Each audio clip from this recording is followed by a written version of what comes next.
की फौज को रोकना नामुमकिन हो चुका है। ईरान की फौज बेकाबू हो चुकी है। आज ईरान के पासदाराने इनकलाब ने इजराइल के सबसे बड़े शहर हेफा के अंदर टारगेट बनाए हैं। हेफा के अंदर मिसाइल हमले किए गए हैं और हेफा के अंदर मौजूद इजरायलियों का फौजी अड्डा मुकम्मल तौर पर तबाह हो गया है। नाजरीन ग्रामी, वक्त और हकायक सब कुछ दुनिया के सामने आ चुके हैं। वक्त ने आजकल करवट ले ली है। आजकल ईरान, अमेरिका, सऊदी अरेबिया और इजराइल के खिलाफ जो जारहाना कार्रवाइयां कर रहा है, इसकी मिसाल कहीं नहीं मिलती। आपको ये बता दें कि पाकिस्तान भी ईरान की मदद कर रहा है। पाकिस्तान ने अपने जदीद किस्म के हथियार ईरान को देने का फैसला किया है। शाह महमूद कुरैशी और ईरान के फॉरेन मिनिस्टर जवाद जरीफ के दरमियान क्या खुफिया बातचीत हुई है, तमाम की तमाम आज की इस वीडियो में हम आपके साथ डिस्कस करेंगे। छोटी सी गुजारिश है कि आप हमारा यूट्यूब चैनल हसनात टीवी को सब्सक्राइब कर लें, घंटी के निशान को दबा लें ताकि लेटेस्ट न्यूज आप तक बर वक्त पहुंचती रहे। नाज़रीन, सबसे पहले बात करते हैं ईरान की। तो ईरान के पासदाराने इनकलाब ने अपनी मलिशियाज को इस्तेमाल किया है। मरहूम कासिम सुलेमानी ने इराक, शाम, लबनान, मिस्र और अरब ममालिक के अंदर जितने भी अपनी मलिशियाज बनाई थी, जिनको सपोर्ट करता रहा, जिनको ट्रेनिंग देता रहा,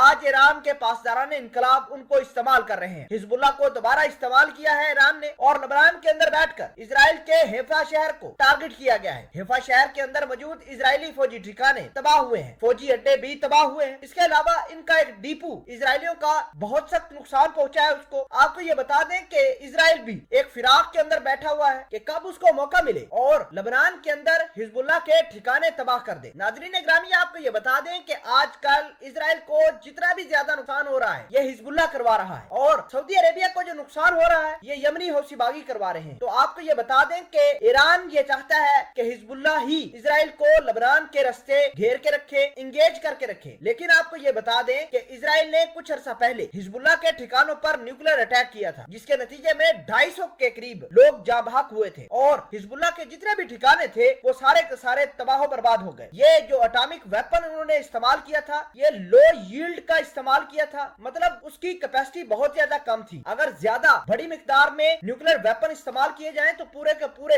खित्ते तबाह हो सकते हैं। लेकिन आजकल दुनिया में एक नया ट्रेंड चला हुआ है लो यील्ड एटॉमिक वेपन का, यानी मुख्तसर और लिमिटेड वार के लिए जो वेपन न्यूक्लियर इस्तेमाल किए जाते हैं वो लो यील्ड होते हैं और तबाही भी कम मचाते हैं। तो इजराइल ने कुछ अर्सा पहले हिजबुल्लाह के ठिकानों पर अपने लो यील्ड एटॉमिक बॉम्ब इस्तेमाल किए थे और उनके ठिकाने भी तबाह किए। दोस्तों, आप बात करते हैं पाकिस्तान और ईरान के नेक्सस की। अगर इजराइल डायरेक्ट ईरान के ऊपर हमला करता है तो पाकिस्तान ईरान को अपना बाबर 3 मिसाइल देने के लिए तैयार हो गया है। इतलात ये है कि जवाद जरीफ ने पाकिस्तान के फॉरेन मिनिस्टर शाह महमूद कुरैशी के साथ राब्ता किया है और मदद तलब की है। पाकिस्तान ने एक कंडीशन रखी है, वो कंडीशन ये है कि अगर इजराइल ईरान के ऊपर डायरेक्ट अटैक करता है या इसकी सॉवरेनिटी ब्रीच करता है तो पाकिस्तान अपना बाबर 3 जो कि न्यूक्लियर कैपेबल मिसाइल है, जो कि इजराइल के एक एक ठिकानों को तबाह करने की सलाहियत रखता है, वो पाकिस्तान ईरान को देगा और ईरान उसको इस्तेमाल करके किसी भी ठिकाने को इजराइल के तबाह बर्बाद कर सकता है। लेकिन अगर सऊदी अरेबिया और ईरान का क्लैश होता है या अमेरिका सऊदी अरेबिया का क्लैश होता है तो पाकिस्तान अपना कोई भी हथियार ईरान को नहीं देगा। अगर इजराइल अकेला आता है तो पाकिस्तान न सिर्फ इजराइल के खिलाफ ईरान को वेपन देगा बल्कि इंफॉर्मेशन भी बहुत ज्यादा इकट्ठी करके ईरान को देगा।